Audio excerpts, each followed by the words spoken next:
Tennessee Titans, and they do what was expected of them. I think everything was smoke the entire offseason leading up to, or sorry, the entire, leading up to the draft.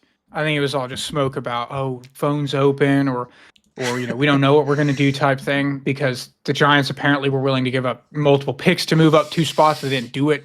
So Cam Ward was the pick all along. And it was the right pick, man. They did the right thing. This was the only quarterback in this draft class that has a true, like, honest chance at becoming an elite player at the next level and getting in that top 8 tier of QBs that you need to win championships. I mean, look at the AFC, man. It's just loaded with phenomenal quarterback play. So you have to take a swing on a guy like Cam Ward, who has insane traits, an absurd arm, insane athleticism. Who, yeah, he can be inconsistent with turnovers and whatnot, but he has that ceiling that you need to potentially become a contender in the AFC. Yeah, he is in his nature like Levis-esque just from a turnover worthy play rate, but not from a brutal, game altering perspective. He also The has the memes, the meme exactly. plays. His memes are actually him making ridiculous plays, where he's making crazy throws on the run to his left. And of everything about him, he does have, like we talked about a lot with the other quarterbacks. He does have elite traits. He's got a cannon for an arm. He's always, he can run. He's got the athleticism, but unlike a lot of quarterbacks lately, and unlike Levis, when he scrambles, he is keeping his eyes downfield. Like Yep. running is the last thing he wants to do. He wants to throw. He is a quarterback, and he wants to get the ball out. And pairing that with the athleticism that he has, it makes him where he can evade in the pocket, but it can lead him into trouble sometimes. Where, in the Cal game with Noel Williams, when he rolls to his right, tries to throw back across his body and ends up throwing a pick six. But the key off of that, I would say, the opposite of Levis, is he forgets. That game they got True. down early. He threw that pick six and then led them into comeback to win the game. So he's easy at being able to have a short-term memory, like people say with quarterbacks, to be able to forget those bad plays, get back out there, and then just be the quarterback that you are. So a bit different than Levis in that instance. That's just one of the many intangibles of Cam Ward I love, man. He's an amazing kid with an awesome story, great leadership skills. Like, this whole offseason at, like, Shedeur and Cam Ward were working out together, and you can just see the difference, man. You can see the difference of what Cam Ward's focused on and what Shedeur was focused on. He's also, it's notable that he is literally the only quarterback in this class with elite traits, man. I mean, that's a notable part of this. So the Titans got really lucky in a sense that they were the team that was able to pick at number 1 overall, because this felt like a 1 QB class. And this is a team that's been looking for a franchise quarterback, man, for a very long time. And so, no matter what, this class is going to hinge on Cam Ward and his development. It always does when you draft a quarterback in the first round. But, again, man, love the intangibles, love the traits. Yes, he's can be inconsistent from a turnover worthy play rate and whatnot. Not the cleanest prospect in the world, but it's interesting, dude, because a lot of people are comparing him to those 2024 quarterbacks in that loaded draft class. And a lot of people are ranking him 4th in that class, which sounds like an insult, but that class was absurd. I mean, Caleb Williams, Jaden Daniels, Drake May, and then Cam Ward. That says a lot because that class was extremely deep. So I think Cam Ward has a potential to give the Titans what they've been looking for, really, since Steve McNair, man. Let's be honest, since Steve McNair, the last true franchise quarterback for the Tennessee Titans. So had a lot of jerseys over the years, from Locker to Mariota to Mettenberger. Got to have them all. Yeah, I think the story, and that is one of the coolest parts of this too. And again, we don't want to continually talk about Shedeur, but he was a 0-star recruit coming out of high school, goes to Incarnate Word, plays so well that he transfers to the Power 5 level at Washington State, balls out there, and then goes to Miami and has them as a playoff contender down to the wire. And then being the number 1 overall pick is such a cool story. And to your point, there's clips where him and Shedeur are working out, and he's just like, I play football. He just kept saying that as the answer to stuff. And I love already too all the Twitch stuff that he did, where people were asking him to rank his top players at positions, and he just kept throwing out Titans players. Like, it's obvious the dude loves football, and he's excited to be the guy for the Titans, and I think he's going to fit into the locker room well. And I'm excited to see what happens where Brian Callahan has his guy. You know, like he was handed Levis and had to deal with that, but now Borgonzi and Callahan both have the guy they want. So, and it is interesting because you are at the mercy of the quarterback position, and where he would have gone is interesting. And I think I would agree that he probably would have came in fourth. The people who are saying that he'd be like seventh or something are ridiculous to me. I think personally he would have been ahead of Penix, Bo Nix, and McCarthy. I agree, and those are great quarterback prospects. They are, exactly, and I think Caleb and Jaden were clear 1 and 2 for last year, but I think there would have also been some argument for people to argue with him and Drake, just from a pure upside perspective in terms of the cannon and the athleticism that he has. But it would have been fascinating to see. But he is the number 1 pick in this class, and to your point, the only guy really deserving of it. So we'll see if he can become the franchise guy. He will be wearing number 1. Warren Moon handed that over, which I don't know how I feel about that. That's a lot of pressure to add to your story, but he'll be wearing number 1 for the Titans. So we'll see. We'll see what happens. That might have to be an off-season topic. Players asking for retired players' numbers and whatnot. But going back to the intangibles and the stuff that happened on Twitch, him just building his teammates up, which honestly I get. Like, people found it funny. I found it funny. But I honestly felt like the man was being genuine. He wanted to build his guys up before he was even drafted in that building, which is phenomenal, man. I talk about all the time how the quarterback position is treated differently than every other position. You have to act different. You have to just be a different kind of leader than other players are on the team, no matter what, because that position is just a different position, man. It's a different animal. And Cam Ward clearly understands that. He clearly understands that, which is important. That's an extremely important intangible to have, man. Also, I laughed earlier because you brought up Callahan inheriting Will Levis. He clearly wasn't very happy about that from the jump, so I'm sure he's very happy to finally get his guy in there. And it's intriguing, man. It's going to be extremely intriguing, and they've already started to build up the offense around him as well in the offseason, building up that offensive line. The offensive line has gradually gotten better over the last few years. And they could still use more receiver depth as well, but I think they also attacked that a little bit in the draft, as we'll get into. Yeah, we'll see what works out, but it is exciting as a Titans fan to have, a guy like Cam Ward being the face of the franchise now. So we'll see what happens there.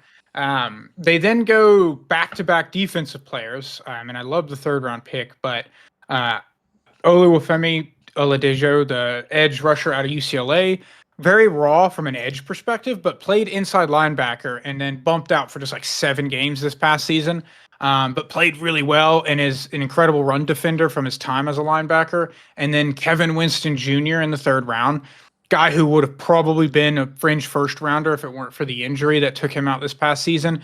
But he's one of those guys where you go turn on their 2023 tape and he looks elite. Yes, he does look absolutely elite, man. Also, nice pronunciation on the 2nd-round pick. Couldn't have got that myself, so I'm glad Dakota went for it.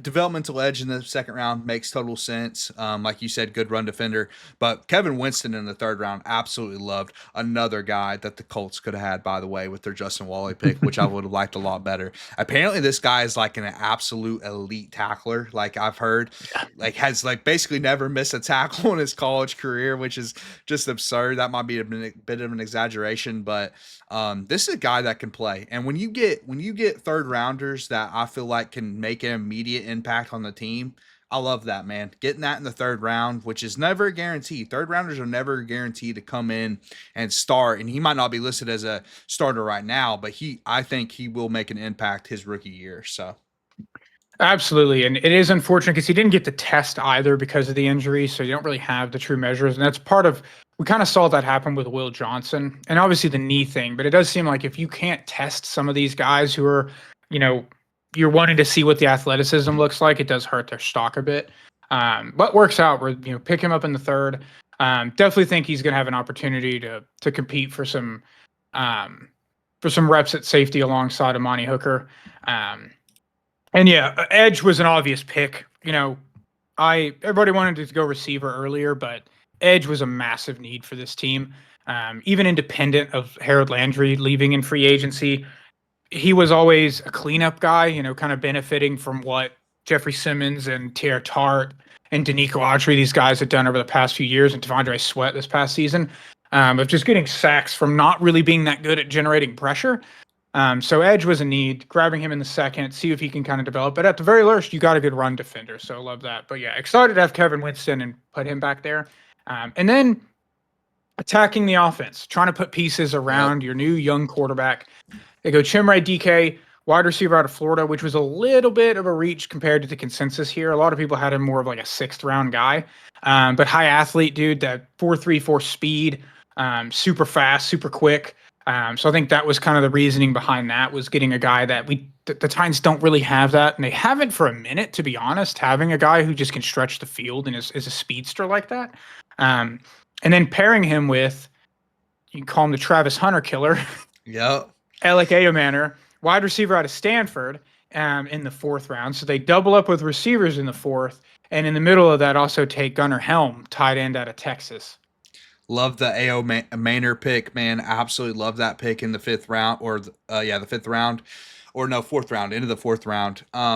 Yeah, dude, like you said, the Travis Hunter killer, dude. He absolutely wrecked Travis Hunter in that game. That Colorado blew like a 28-point lead or something like that. Listen, that's an interesting storyline, man, because Travis Hunter's in the division. They'll be playing the Jags twice a year. So who knows like if that was their plan with him. But he was also just a great consensus pick. I mean, he was like 76th on the consensus board. I mean, PFF had him ranked as a 2nd round player, which is basically just Trevor Sikkema, but still 2nd round player. And yeah, he's a really solid player. And could make an impact on this offense that's lacking receiver help. And then also really liked the Gunnar Helm pick. I thought Gunnar Helm has some upside as a tight end, a huge shot. I mean, the dude is massive. So really liked how they attacked the offensive weapons in these middle rounds. And they did it in kind of different ways where, you know, DK's more of the athleticism dude, you know, taking a guy you're banking on, putting it together. Gunnar Helm is almost entirely based on production. He's not that good of an athlete at tight end, but the guy was just productive as hell at Texas. So you love that. And then also just having the 2 different body types and skill sets from your receiver. You know, the guy that's a little bit faster, but then Ayomanor, who's more of, can kind of be a contested catch guy. And honestly, doesn't have a ton of wear on the tires yet either, because he was redshirted in 2022. He's really only played for 2 seasons. So he's still pretty young. Opportunity to, you know, him develop and really grow into things. So love that pick there as well. And then taking a few developmental guys, Jackson Slater, guard out of Sacramento State. You know, just a good depth piece for an offensive line that has needed help for a few years now. Another high athlete guy that can go in there and kind of compete, but at the least be a developmental backup for a bit. Marcus Harris, a little bit of a stretch pick at the time, but you'd need some secondary help. And then an interesting one in Khalil Mullings, running back out of Michigan, who going into the season when Donovan Edwards was supposed to kind of be the guy, you know, cover athlete dude alongside Travis Hunter, and did not really put it together this season. Khalil kind of took over and led the team in rushing and had like 5.1 yards per carry, 12 touchdowns. Decent athlete as well. So adding a little bit more depth to that running back room alongside Tony Pollard and Tyjae Spears. Yeah, I like some of these late round picks. Just like you said, just adding depth and whatnot. It's interesting for people that don't know Dakota outside the podcast. He's not the biggest fan of Donovan Edwards, so any chance he gets, he's gonna take a shot at him.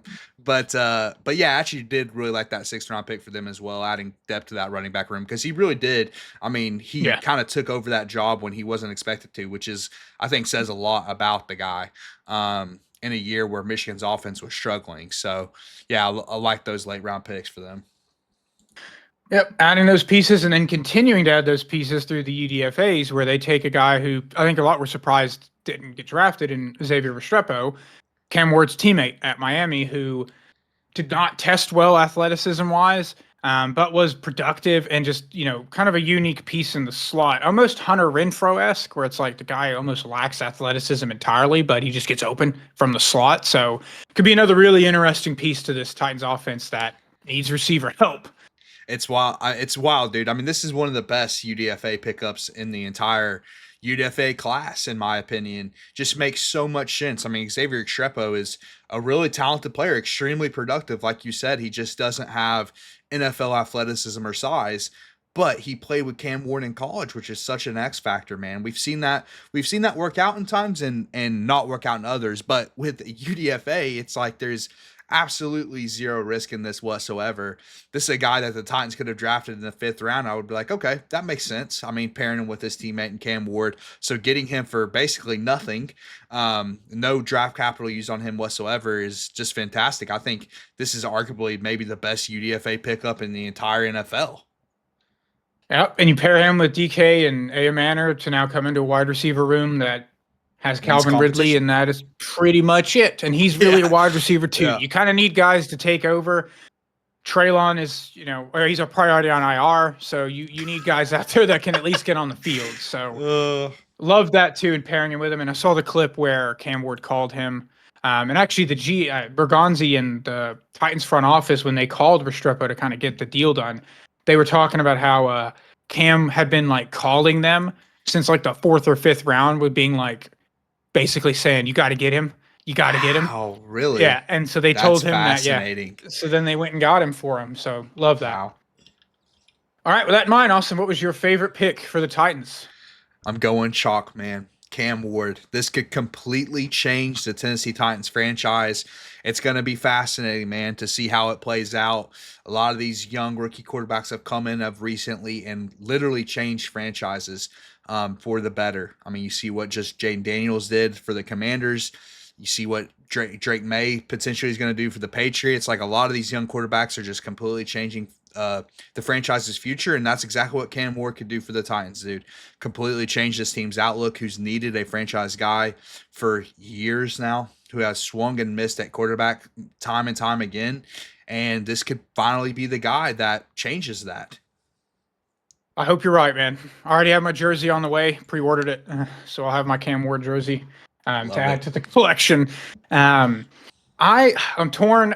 I'm going to shout out Kevin Winston Jr. because I love that pick. I think the value is one of the best in the draft, but specifically within our class.